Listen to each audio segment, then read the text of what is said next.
Hello,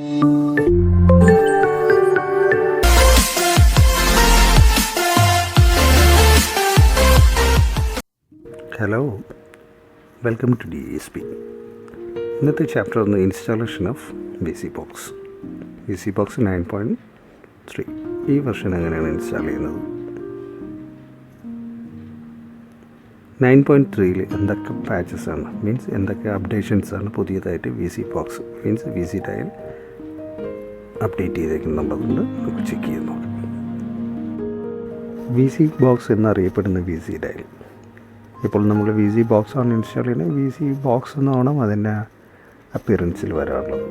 appearance means നമ്മുടെ Vicidialൻ്റെ ഡാഷ്ബോർഡിൻ്റെ ഫ്രണ്ടിൽ വരുന്നത് Vicidial എന്ന് വരാൻ പാടില്ല. അതിൻ്റെ ലോഗോസ് ആയിരുന്നാൽ കൂടെ തന്നെ അതിൻ്റെ എല്ലാ ഓപ്ഷൻസിലും Vicidial എന്നായിരിക്കും, Vicibox എന്നാണ് വരേണ്ടത്. പക്ഷേ ഇതൊന്ന് Vicidial ആണ്. ദാറ്റ് മീൻ Vicidial Vicidialൻ്റെ ലേറ്റസ്റ്റ് ആയിട്ടുള്ള അപ്ഡേഷൻസും പ്ലഗിൻസ് എല്ലാം ഒന്ന് അവർ ആഡ് ചെയ്തിട്ടുണ്ടായിരുന്നു. ആഡ് ചെയ്തിട്ട് അതിനൊരു പുതിയതായിട്ടുള്ള ഒരു ഇൻ്റർഫേസ് ബേസ് ചെയ്ത ഒരു നെയിമാണ് കൊടുത്തിരിക്കുന്നത്, Vicibox. ഈ വിർച്വൽ ബോക്സ് എന്ന് പറയും പോലെ തന്നെ ഒരു കുറച്ചും കൂടെ ഒരു വെയിറ്റ് ആയിട്ടുള്ള ഒരു നെയിമിൽ തന്നെ ഇരിക്കട്ടെ എന്നുള്ള ഇതാണ് Vicibox എന്ന് കൊടുത്തിരിക്കുന്നത്. പിന്നെ അതിൻ്റെ ഇൻസ്റ്റാളേഷൻ എല്ലാം സിമ്പിളാണ്. ഒത്തിരി നമുക്കൊന്ന് സെൻഡോയിസ് എല്ലാം ഇൻസ്റ്റാൾ ചെയ്തിട്ട് അത് ചെയ്യുന്ന പോലത്തെ മെത്തേഡിൽ നമുക്ക് ചെയ്യാം. പക്ഷേ അതിനെ കുറച്ചുകൂടി ഈസി ആയിട്ടാണ്. ഇത് Vicibox ഞാൻ അതിൻ്റെ ഇതൊന്ന് സെലക്ട് ചെയ്തിട്ടുണ്ടായിരുന്നു. അത് കുറച്ച് നേരം റെഡി ചെയ്തിട്ട് ഫസ്റ്റ് അതിൻ്റെ ബേസ് ആയിരിക്കും ഇൻസ്റ്റാൾ ചെയ്യുന്നത്. അതൊരിക്കലും Viciboxൻ്റെ Vicidialോ ഒന്നും ഇൻസ്റ്റാൾ ആവത്തില്ല.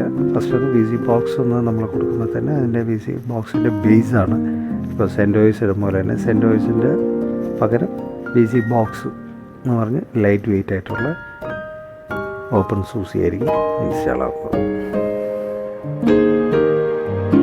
ഇപ്പോൾ നമ്മൾ സെൻഡോയിസോ ഉബുണ്ടു ആണ് യൂസ് ചെയ്യുന്നതെങ്കിൽ തീർച്ചയായിട്ടും നമ്മളൊന്ന് അതിൻ്റെ സപ്പോർട്ടിംഗ് ഫയൽസ് കോമ്പാറ്റബിലിറ്റി ബേസ് ചെയ്തുള്ള MySQL, PHP, MyAdmin, Perl അത് റിലേറ്റഡ് നിറയെ ഓപ്ഷൻസ് എല്ലാം നമ്മളൊന്ന് ഇൻസ്റ്റാൾ ചെയ്യേണ്ടി വരും. പിന്നെ അതുപോലെ തന്നെ ആസ്ട്രിക്സ്, ഡാഡി ഇത് റിലേറ്റഡ് ഇൻസ്റ്റാൾ ചെയ്യണം. എല്ലാ തരത്തിലുള്ള സപ്പോർട്ട് നമ്മൾ ചെയ്യണം. പക്ഷേ Vicibox ആണ് ചെയ്യുന്നതെങ്കിൽ ഇൻബിൽട്ട് ആയിരിക്കും എല്ലാമേ. പക്ഷെ നമുക്ക് കുറച്ച് ഇത് മാത്രം നമ്മളൊന്ന് കമാൻഡൊക്കെ ചെക്ക് ചെയ്തിട്ടാണ് നമ്മൾ ചെയ്യാനുള്ളത്. കാര്യം എന്ന് വെച്ചാൽ അത് നമുക്ക് അറിയാമെന്നുള്ളതാണ്. ഒരു കുഴപ്പമില്ല, ഈസി ആയിട്ട് പെട്ടെന്ന് ചെയ്യാം. എന്നാൽ കൂടെ തന്നെ നമുക്കൊരു കാര്യം അതൊന്ന് ചെക്ക് ചെയ്തിട്ട് എങ്ങനെയാണ് ഇൻസ്റ്റാൾ ചെയ്യാൻ നോക്കാം. എപ്പോഴും പ്രത്യേകിച്ച് ശ്രദ്ധിക്കേണ്ട കാര്യം എന്ന് വെച്ച് കഴിഞ്ഞാൽ നമ്മൾ വിർച്വൽ മെഷീൻസിലാണ് നമ്മൾ ചെയ്യുമ്പോൾ ആ വിർച്വൽ മെഷീനിൻ്റെ അകത്ത് നിന്ന് നമ്മൾ ചെയ്യുമ്പോഴും അതിൻ്റെ ക്യാപ്സ് ലോക്ക് മേ ബി നമ്മളൊന്ന് ക്യാപ്സ് ലോക്ക് ഓൺ ആണെന്നുണ്ടെങ്കിൽ അതിൻ്റെ അകത്തൊന്ന് ക്യാപ്സ് ലോക്ക് ഒന്ന് ഓൺ അല്ലായിരിക്കും. അങ്ങനത്തെ ഒരു കണ്ടീഷൻ വരെ എപ്പോഴും നമ്മൾ പാസ്വേഡൊക്കെ സെറ്റ് ചെയ്യുമ്പോൾ അത് ചെയ്യും. ഇല്ലെങ്കിൽ ഞാനിപ്പോൾ ഇത് 2-3 പ്രാവശ്യം ട്രൈ ചെയ്തതിന് ശേഷം എനിക്കിത് ലോഗിൻ ആകത്തുള്ളൂ. ഇത് മെയിനായിട്ട് ഇൻസ്റ്റാൾ ചെയ്യുമ്പോൾ സംടൈംസ് OS ഇൻസ്റ്റാൾ എന്ന് നിറയെ പേര് കൊടുക്കും. അപ്പോൾ അത് ഓൾറെഡി OS ബേസ് ചെയ്തായിട്ട് നമുക്കത് കൊടുക്കേണ്ട ആവശ്യം വരത്തില്ല. സംടൈംസ് അതിൻ്റെ സപ്പോർട്ടിങ് ഫയൽസ് അല്ല OS റിലേറ്റഡ് ആയിട്ടുള്ള പ്ലഗിൻസിൻ്റെ അകത്താണുള്ളത്. അപ്പോൾ എന്നങ്ങനെയായാലും നമുക്ക് കൊടുത്തു കഴിഞ്ഞാൽ ഇതിൽ ഞാൻ കൊടുക്കുന്ന ലോഗിൻ ചെയ്തിട്ട് തന്നെ ഇതൊന്ന് ലാംഗ്വേജ് ബേസ് ചെയ്ത് US ബേസ് ചെയ്തുള്ള സെലക്ഷൻസ്, കീബോർഡ് അത് റിലേറ്റഡ്. പിന്നെ വരുന്നതെന്ന് വെച്ച് കഴിഞ്ഞാൽ അതിൻ്റെ ലൈസൻസ് ബേസ് ചെയ്തുള്ളതാണ് എഗ്രിമെൻറ്റ്. ആ എഗ്രിമെൻറ്റിൽ തന്നെ അതിൽ പറയുന്നുണ്ട് ഇത് ടോട്ടൽ ഫുള്ളായിട്ടുള്ള ഫ്രീ ആയിരിക്കും. അതിൻ്റേതായ സപ്പോർട്ടിന് മാത്രമായിരിക്കണം അവരുമായിട്ട് കോൺടാക്ട് ചെയ്യുന്നത്. ഡെവലപ്മെൻറ്റ് ബേസ് ചെയ്തുള്ള സപ്പോർട്ട് ഡെവലപ്പിംഗ് ടീമുമായിട്ട് തന്നെ കോൺടാക്ട് ചെയ്യുക. അബ്യൂസ് ബേസ് ചെയ്തോ എന്തെങ്കിലും കാരണവശാൽ ബ്ലാക്ക് ലിസ്റ്റ് റിലേറ്റഡോ ഹാക്കിംഗ് റിലേറ്റഡോ വേറെ ഏതെങ്കിലും വെബ്സൈറ്റ്സിൽ നിന്നോ വേറെ ഏതെങ്കിലും തരത്തിലുള്ള IP അഡ്രസ്സിൽ നിന്ന് വന്നു കഴിഞ്ഞാൽ തീർച്ചയായിട്ടും നമുക്കൊന്ന് Vicidialനെ മെയിൽ അയച്ച് അവരുമായിട്ട് കോർഡിനേറ്റ് ചെയ്യാൻ പറ്റും. Vicibox എന്നുള്ള കമാൻഡ് Vicibox -express എന്നുള്ള കമാൻഡ് കൊടുക്കുമ്പോൾ തന്നെ ടോട്ടലായിട്ടുള്ള നമ്മുടെ iOSൻ്റെ അകത്തുള്ള ഫയൽസ് റിലേറ്റഡ് അതെല്ലാം ഒന്ന് Vicibox റിലേറ്റഡ് ഫുള്ളായിട്ട് അതൊന്ന് കോപ്പി ചെയ്ത് നമ്മുടെ ഹാർഡ് ഡിസ്കിലായിട്ടായിരിക്കും ഫസ്റ്റ് വന്ന് അത് സ്റ്റോർ ചെയ്യുന്നത്. നമ്മളെങ്ങനെയായിരിക്കും സെൻഡോയിസ് ഇൻസ്റ്റാൾ ചെയ്യുന്നത്? നോർമൽ iOS ഒന്നായിരിക്കും നമ്മൾ ഡയറക്റ്റായിട്ട് തന്നെ കോപ്പി ചെയ്ത് അതിൻ്റെ ഫോർമാറ്റ് ബേസ് ചെയ്തെല്ലാം നമ്മൾ അതിൻ്റെ പാർട്ടീഷനൊക്കെ ചെയ്ത് സെൻഡോയിസ് ഇൻസ്റ്റാൾ ചെയ്യുന്നു. അതുപോലത്തെ ഒരു കൺസെപ്റ്റ് തന്നെ Viciboxൻ്റെ അതിൻ്റെ ബേസ് ഫുള്ളായിട്ട് ഇൻസ്റ്റാൾ ആവുന്നുണ്ട്. ഇൻസ്റ്റാളായി മീൻസ് കോപ്പി ചെയ്ത് നമ്മുടെ ഹാർഡ് ഡിസ്കിൽ വരുന്നുണ്ട്. ആ ഒരു ബേസ് ഇൻസ്റ്റാൾ ചെയ്തതിന് ശേഷം മാത്രമായിരിക്കും നമ്മൾ Vicibox ഇൻസ്റ്റാൾ ചെയ്യുന്നത്. Vicibox ഇൻസ്റ്റാൾ ചെയ്യുമ്പോൾ തന്നെ ഇതിൽ ഇപ്പോൾ ചോദിക്കുന്നതെന്ന് പറഞ്ഞാൽ അതിൻ്റെ പാസ്വേഡ്, യൂസർ നെയിമും മീൻസ് അതിൻ്റെ റൂട്ട് യൂസർ നെയിമും പാസ്വേഡാണ്. നമ്മളൊന്ന് ലോഗിൻ ചെയ്യുമ്പോൾ ആദ്യമായി വരുന്ന റൂട്ടും അതിൻ്റെ പാസ്വേഡ് ഇതായിരിക്കും Vicibox വന്ന് നമ്മളത് റീസ്റ്റാർട്ട് ചെയ്തിട്ട് വരുമ്പോൾ നമ്മുടെ വിൻഡോസിൽ വരുന്ന Vicibox 9.3 എന്നുള്ള വെർഷൻ്റെ ലോഗിൻ ക്രെഡൻഷ്യൽ. ഞാനൊന്ന് ഡിഫാൾട്ടായിട്ട് തന്നെ ഒരു ചെറിയൊരു പാസ്വേഡാണ് കൊടുക്കുന്നത്. admin 123 Vicibox എന്നായിരിക്കും കൊടുക്കുന്നത്. അത് ഇതിനെക്കുറിച്ച് പഠിക്കുമ്പോൾ ഇതേപോലെയൊക്കെ കൊടുത്തത്. പക്ഷേ നമ്മളൊരു റിയൽ ടൈമിലാണ് വർക്ക് ചെയ്യുമ്പോൾ അതൊരു കോംപ്ലിക്കേറ്റഡ് ആയിട്ടുള്ള പാസ്വേഡ് മാത്രമേ കൊടുക്കാവൂ. ആൽഫബറ്റ് വേണം, പിന്നെ അതുപോലെ തന്നെ നമ്പേഴ്സ് വേണം, ഡെസിമൽസ്, പെർസെൻറ്റേജ്, അങ്ങനത്തെ ഒരു പാസ്വേഡ് കൊടുക്കുമ്പോൾ ആരും അതിനെ ഒന്ന് ലോഗിൻ ചെയ്യാൻ വേണ്ടി ട്രൈ ചെയ്യരുത്. സിമ്പിളായിരുന്നു, ഈസി ആയിട്ട് തന്നെ ഹാക്ക് ചെയ്ത് കയറാനുള്ള സാധ്യതയുണ്ട്. ഇത് ഇൻസ്റ്റാൾ ചെയ്യുമ്പോൾ തന്നെ നമ്മൾ Viciboxൻ്റെ ഇൻസ്റ്റാളേഷൻ ചെയ്യുമ്പോൾ തന്നെ അതിൽ ഫയർവാൾ ഒന്ന് ഇനേബിൾ ചെയ്യണം, ഡിസേബിൾ ചെയ്യുന്ന ഒരു ഓപ്ഷൻ ഉണ്ട്. അപ്പോൾ നമ്മളൊന്ന് മാക്സിമം ഒന്ന് ഡിസേബിൾ ചെയ്യാം. ഇനേബിൾ ചെയ്തിട്ട് ചെയ്യുമ്പോൾ തന്നെ ഫയർവാൾ വന്ന് നമ്മളൊന്ന് ഡിസേബിൾ ചെയ്യുമ്പോൾ തന്നെ നമുക്ക് നിറയെ ഫങ്ഷൻസ് മീൻസ് IP ഒന്നും ബ്ലോക്ക് ആവത്തില്ല. IP റിലേറ്റഡ് ബേസ് ചെയ്തായിരിക്കും ഇത് ഇൻസ്റ്റാൾ ഒക്കെ ആവുന്നത്. അപ്പോൾ നമ്മൾ ലോഗിൻ ചെയ്യുമ്പോൾ IP ഒന്ന് ഫയർവാളിൽ ഇനേബിൾ ആണെന്നുണ്ടെങ്കിൽ നമ്മൾ C/Linux ഒക്കെ ആയിരിക്കും അതിൽ ഇനേബിൾ ആയി കിടക്കും. അപ്പോൾ ആ സമയത്ത് നമുക്കൊന്നും ചെയ്യാൻ പറ്റത്തില്ല. പിന്നെ അതിനെ C/Linux നമ്മൾ ബ്ലോക്ക് ചെയ്യണം. ഇപ്പോൾ ഒന്ന് Vicibox ഇൻസ്റ്റാൾ ആയിട്ടുണ്ട്. അതിൽ Vicibox ഇൻസ്റ്റാൾ എന്നുള്ള കമാൻഡ് കൊടുക്കുമ്പോൾ തന്നെ അടുത്ത സെക്ഷനാണ് ഇത് വരുന്നത്. ഇതിൽ നിന്നാണ് നമ്മൾ ഇൻസ്റ്റാളേഷൻ ഫുള്ളായിട്ട് പോകുന്നത്. Viciboxൻ്റെ ഇൻസ്റ്റാളേഷൻ ഇത് കഴിയുമ്പോഴായിരിക്കും നമുക്ക് Vicidialൻ്റെ പേജൊക്കെ വരുന്നത്.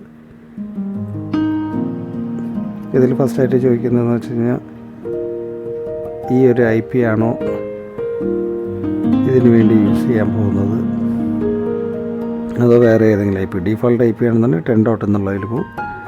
നമ്മൾ ഇതാണ് സെർവറായിട്ട് യൂസ് ചെയ്യുന്നുണ്ടെങ്കിൽ സെർവറിൻ്റെ IP എന്നുണ്ടെങ്കിൽ നമ്മൾ ഇതിന് ഞാനൊരു IP കൂടെ കൊടുക്കുന്നുണ്ട്. 192.168.1.175 എന്നായിരിക്കും ഇതിൻ്റെ ഇത് കൊടുക്കുന്നത്. അത് Vicibox ഇൻസ്റ്റാൾ ചെയ്യുമ്പോൾ സെർവറിന് IP ഒന്ന് അസൈൻ ചെയ്യണം. രണ്ട് രീതിയിൽ ചെയ്യാം. ഒന്ന് അതിൻ്റെ ഡിഫോൾട്ടായിട്ട് ഇത് സൂസിയുടെ കമാൻഡ് ആയിരിക്കും വരുന്നത്. CNF ബേസ് ചെയ്തായിരിക്കും വരുന്നത്. സൂസിയിൽ സംടൈംസ് നമ്മൾ ഇതിൻ്റെ കാണുന്ന YM ബേസ് ചെയ്ത് നമുക്ക് ഇൻസ്റ്റാൾ ചെയ്യാം. പക്ഷേ ഇതിൽ വരുമ്പോൾ CNF ബേസ് ചെയ്തൊക്കെയാണ് ചെയ്യുന്നത്. പിന്നെ നമ്മൾ ഇതിൽ ലാൻ കൊടുത്തു കഴിയുമ്പോൾ തന്നെ അത് ലാൻ റിലേറ്റഡ് ആയിട്ടുള്ള പേജായിരിക്കും ഓപ്പൺ ആവുന്നത്.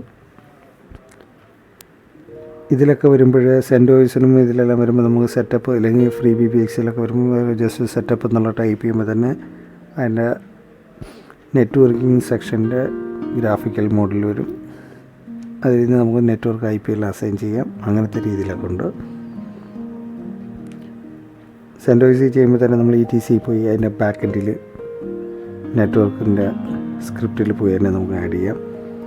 കണ്ടിന്യൂസ് ആയിട്ട് ആ ഒരു മൾട്ടിപ്പിൾ IP ഉണ്ടെങ്കിൽ കൂടെ തന്നെ അതിൻ്റെ ബാക്ക് എൻഡിലായിരിക്കും ആഡ് ചെയ്യുന്നത്. ഫ്രണ്ട് എൻഡിൽ നമ്മളത് ഇൻസ്റ്റാൾ ചെയ്യുമ്പോൾ പ്രോപ്പറായിട്ട് തന്നെ ചെയ്യണം. അതിൽ വന്ന് നെറ്റ്വർക്കിനെ നമ്മൾ ആ ഒരു സെക്ഷനെ ഓൺ ചെയ്ത് കൊടുക്കണം. ഓൺ ചെയ്യാതെ ഓഫാണ് കിടക്കുന്നതെങ്കിൽ തീർച്ചയായിട്ടും നമ്മൾ ലോഗിൻ ചെയ്യുമ്പോൾ IP അഡ്രസ്സ് സെറ്റ് ചെയ്യാൻ പറ്റാതെ വരും. പിന്നെ വീണ്ടും തിരിച്ച് നമ്മളത് അതിൻ്റെ ബാക്ക് എൻഡിലെ കാരണത്തിൽ പോയിട്ട് നെറ്റ്വർക്കായിരിക്കും സെറ്റ് ചെയ്യേണ്ടി വരുന്നത്.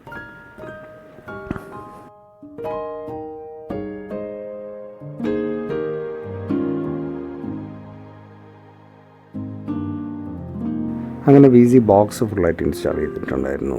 അപ്പോൾ Vicibox വൺസ് ഒന്ന് ഇൻസ്റ്റാൾ ചെയ്ത് കഴിയുമ്പോഴായിരിക്കും നമ്മൾ ഇതിൽ നിന്ന് Vicibox എക്സ്പ്രസ് ഇൻസ്റ്റാൾ ചെയ്യുന്നത്. എക്സ്പ്രസ് ഇൻസ്റ്റാൾ ചെയ്യുന്നത് ബേസ് ചെയ്ത് അപ്പോൾ അതിൻ്റെ പാക്കേജസ് ഇതെല്ലാം ഒന്ന് ഫുള്ളായിട്ട് സ്റ്റോർ ആയതിനു ശേഷമായിരിക്കും ചെയ്യുന്നത്. നമുക്കൊരു കാര്യം ചെയ്യാം, ഇതൊന്ന് ലോഗിൻ ചെയ്യാം. ഞാൻ ഇതിൻ്റെ ഒരു യൂസർ നെയിമും പാസ്വേഡും കൊടുത്തിട്ടുണ്ടായിരുന്നു. ആ യൂസർ നെയിം പാസ്വേഡും ബേസ് ചെയ്ത് നമുക്ക് ലോഗിൻ ചെയ്തിട്ട് Vicibox എക്സ്പ്രസ് മീൻസ് Vicibox അതിൻ്റെ കമാൻഡ് വരുന്നത് Vicibox-express കൊടുക്കുമ്പോഴായിരിക്കും അതൊന്ന് ഇൻസ്റ്റാളേഷൻ ഒന്ന് സ്റ്റാർട്ട് ചെയ്യുന്നത്. ഏതിൻ്റെയാണ് വിസി ഡയൽ റിലേറ്റഡ് ആയിട്ടുള്ള ഫുള്ളായിട്ട് ഇൻസ്റ്റാൾ ആവുന്നത്. അതിലൊന്ന് പേജസ്, DB, അതിൻ്റെ IP എല്ലാം അസൈൻ ചെയ്യുന്നത് അടുത്തൊരു സെക്ഷനിലാണ് വരുന്നത്. ഇപ്പം നമുക്കൊന്ന് ഇതിൽ Vicibox എക്സ്പ്രസ് എന്നുള്ള ബേസ് ചെയ്തുള്ള പാക്കേജസ് ഫുള്ളായിട്ട് ഇൻസ്റ്റാൾ ചെയ്യാം. ചെയ്യുന്നതിന് മുമ്പ് തന്നെ ഇതിൻ്റെ ഫുള്ളായിട്ടുള്ള പാക്കേജസ്, ബാലൻസ്ഡ് ആയിട്ടുള്ള പാക്കേജസ് എല്ലാം അപ്ഡേറ്റ് ചെയ്യും. അതിനൊരു കമാൻഡ് തന്നെ സ്വൈപ്പ് അപ്പം എന്നുള്ള കമാൻഡ് കൊടുക്കുമ്പോൾ തന്നെ ടോട്ടലായിട്ടുള്ള Viciboxൻ്റെ അതിൻ്റെ പാക്കേജ് ഫുള്ളായിട്ട് വന്ന് ഇൻസ്റ്റാൾ ചെയ്യും.